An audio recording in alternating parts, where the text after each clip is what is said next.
Frank Lloyd Wright was one of America's most famous architects. A dozen of his buildings, like the Guggenheim Museum in New York, are considered among the nation's most important modern structures. Then there are his homes. Around 280 designed by Wright are still standing. Many are house museums, like the famous Falling Water built on top of a waterfall in Pennsylvania, or the Roby House, a century-old example of his prairie style in Chicago. Less well known are the Wright homes that are still lived in. About 20 are on the market across the country. The wood never gets wet. Juan and Claire Montenegro have lived in this Wright home in the Chicago suburb of Highland Park for the past 20 years. Their two boys are grown now, and it's time for Juan and Claire to move on. There's a price premium come with the fact that it's a Frank Lloyd Wright house?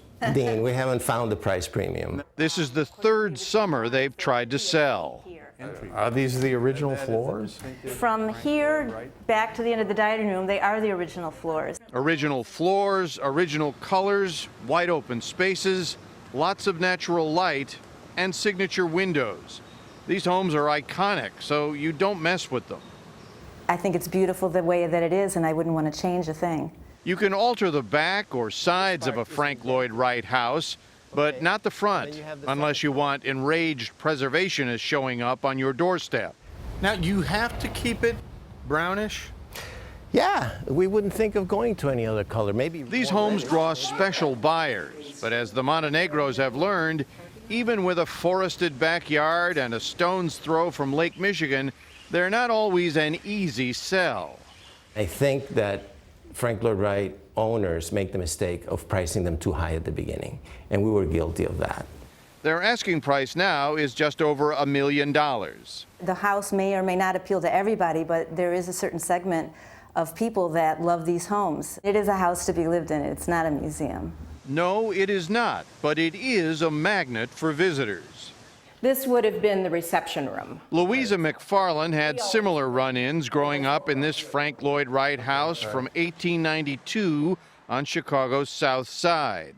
Living here as a teenager, was there a certain cachet? And I would come home from school, and my mother would be entertaining young architects who would either write her or even just knock on the door. She's now the real estate agent looking for a buyer for this fixer-upper priced at $1.1 million.